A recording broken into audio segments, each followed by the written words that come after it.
Hello, my friends! It is I, Sir Reads-a-Lot, with my good friend, Mr. Stokely, and he's here to share another wonderful story with you. Ha ha ha! It is one of my personal favorites, and I know that you will like it very much. Well, here we go, with my good friend, Mr. Stokely! Wow, King, you're the best. Thank you, my man. Well, friends, I'm back with you again with one of my personal favorites. This is called The Amazing Bone, and it's by William Steig. And if you'll remember this medallion right here, that is called the Caldecott, and it comes in 3 different colors, just like the Olympic medals. Gold is for first place, silver for second, and if you'll notice this is silver, and bronze for third place. Now, this award is given to the best book for illustrations only, not for stories, okay? So the pictures in this book are fabulous, and like I always like to tell you guys, the pictures help tell the stories just as much as the words do. So pay close attention to the pictures. And the person who wrote this, once again, William Steig, he wrote Sylvester and the Magic Pebble, if you'll remember that one. So I really do enjoy him. So here we go, William Steig and The Amazing Bone.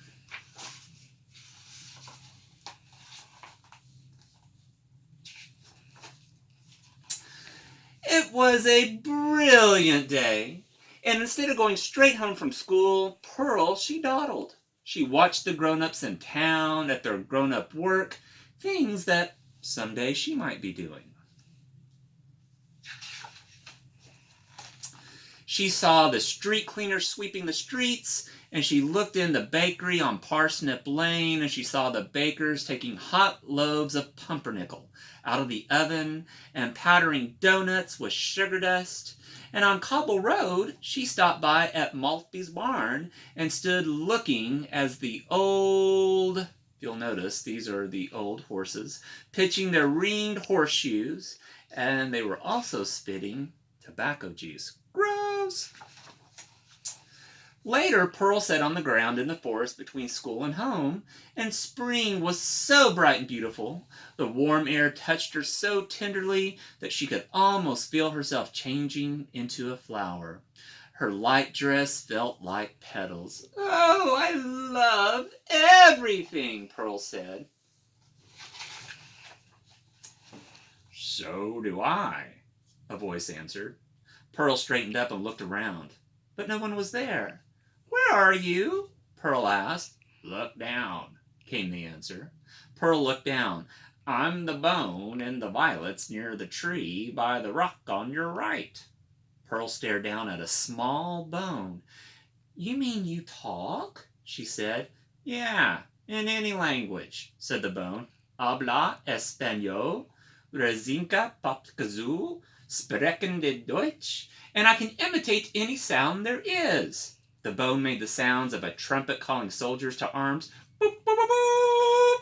Then it sounded like the wind blowing. Whoosh. And then like pattering rain. And then it snored. And then it sneezed. Achoo!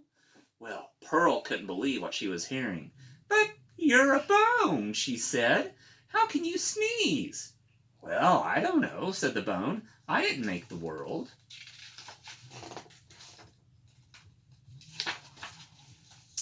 "May I take you home with me, oh wonderful bone?" asked Pearl.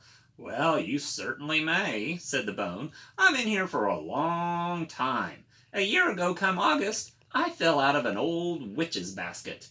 I could have yelled after her as she walked on, but I didn't want to be her bone anymore. She ate snails and cooked in garlic at every meal, and she was always complaining about her arthritis and asking nosy questions. I'd be happier with someone young and lively like you." So Pearl picked up the bone and gently put it in her purse. She left the purse open so they could continue their talk, and she started home, forgetting her school books on the grass. And she couldn't wait to show this bone to her mom and dad, and she could guess what would happen when she did. She wouldn't tell about the talking bone. Her mom would say, "You're only imagining it, Pearl." And her father would agree, and the bone would be flabbergasted by both of them talking. while the spring green sparkled in the spring light. Tree toads were trilling. "Oh, it's such a wonderful day," said Pearl, "when wonderful things happen, like me finding you." "Like me finding you, ha ha ha," said the bone, and it began to whistle a walking tune that made the going very pleasant.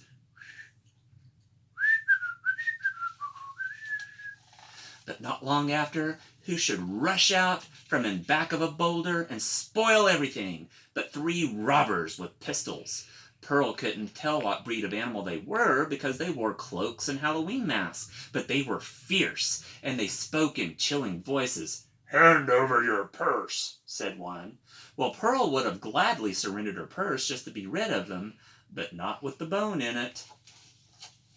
"You can't have my purse," Pearl said, surprised at her own bravery. "What's in it?" asked the robber, pointing his gun at Pearl. "I'm in it," the bone growled, and it began to hiss like a snake and roar like a lion. Well, the robbers didn't wait around to hear the rest in case there was any more. They ran away so fast you couldn't tell which way they had gone. It made Pearl laugh, and it made the bone laugh too. Well, they continued on their way, joking about what had happened and chatting about this and that.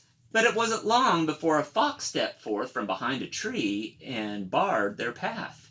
He wore a sprig of lilac in his lapel, and he carried a cane, and he was grinning so the whole world could see his sharp white teeth.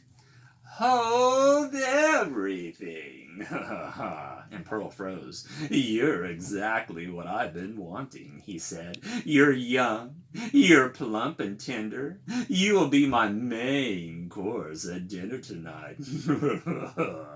And he grabbed Pearl in a tight embrace. "Unhand her, you villain," said the bone, "or I'll bite your ears off." "Who's that speaking?" said the fox. "A ravenous crocodile who likes fresh fox chops, that's who," said the bone.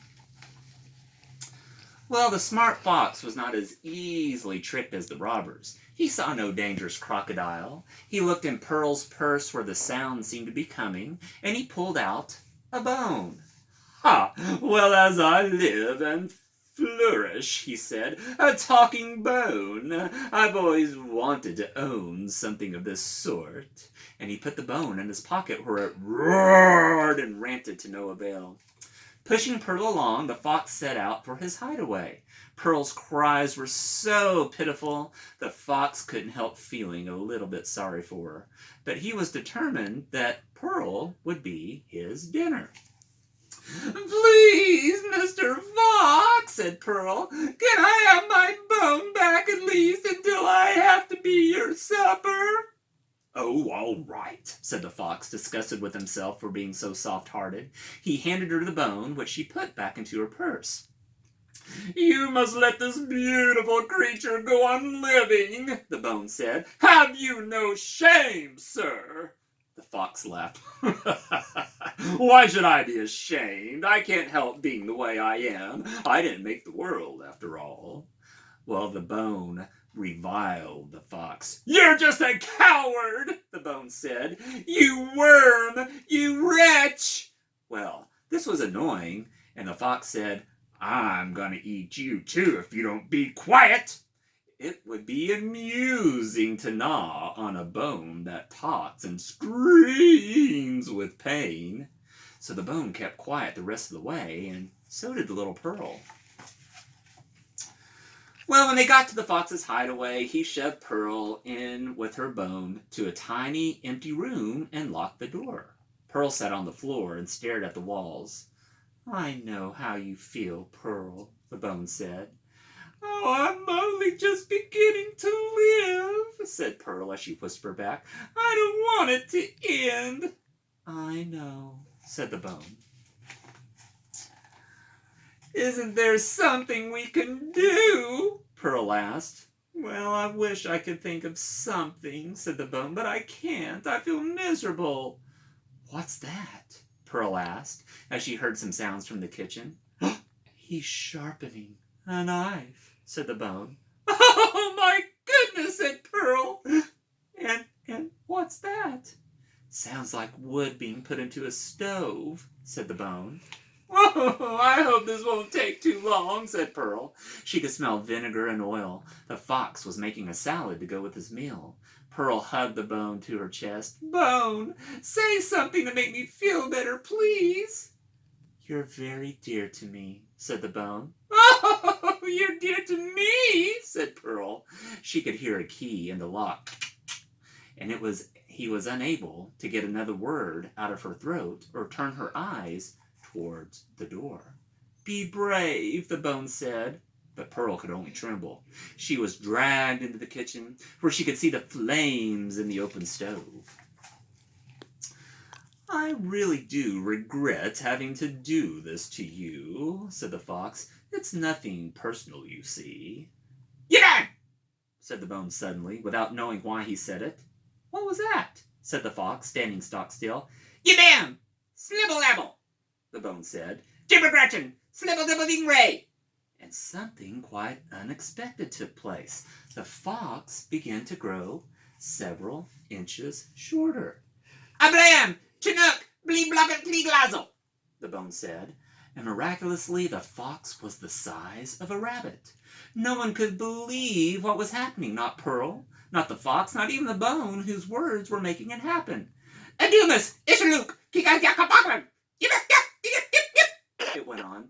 The fox, clothed and all, was now the size of a mouth. Squirrel it! The bone ordered, and the mouse, that is, the fox, scurried away into a mouse's hole. I didn't know you could do magic, said Pearl breathlessly. Neither did I, said the bone. Well, what made you say those words? Well, I wish I knew, said the bone. They just came to me. I had to say them. I must have picked them up somehow hanging around with that witch. Oh, you're an amazing bone, said Pearl. And this is a day I'll never forget, she said. And they walked out of the fox's house and they sablam! Slammed the door behind them. Well, it was dark when they reached Pearl's house. The moment the door swung open, she was in her mother's arms, and right after that, into her father's. Where on earth have you been? They both wanted to know. We were frazzled with worry. Well, Pearl didn't know what to say at first. She held up the bone. This bone, she said, can talk. And just as Pearl had expected, her mom said, a talking bone. Why, Pearl, it's only your imagination. And her father said something similar.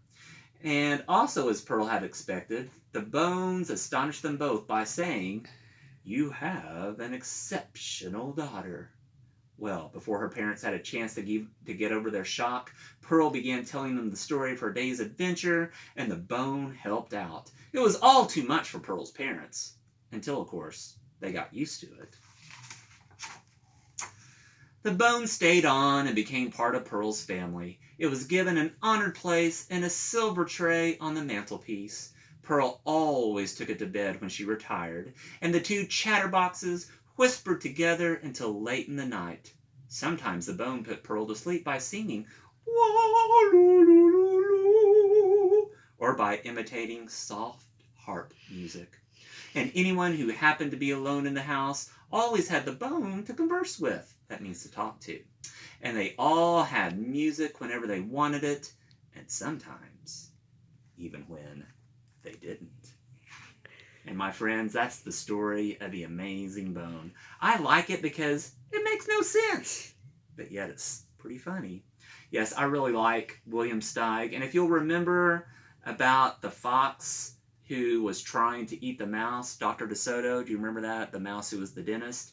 He's also the author of that book. So he's one of the favorites that I have in my library. And when you guys come back next fall, I'll make sure to point William Steig's books out to you. Well, friends, I hope you enjoyed that story. As I said, it's one of my all-time favorites. And I'll be back soon with another story. I love you all very much. Remember, reading is succeeding. Remember to keep your library books if they're at home with you in a nice, safe place. And we'll get those back next fall when we go back to Carnegie. Mwah! Have a good one, Carnegie. Love you guys.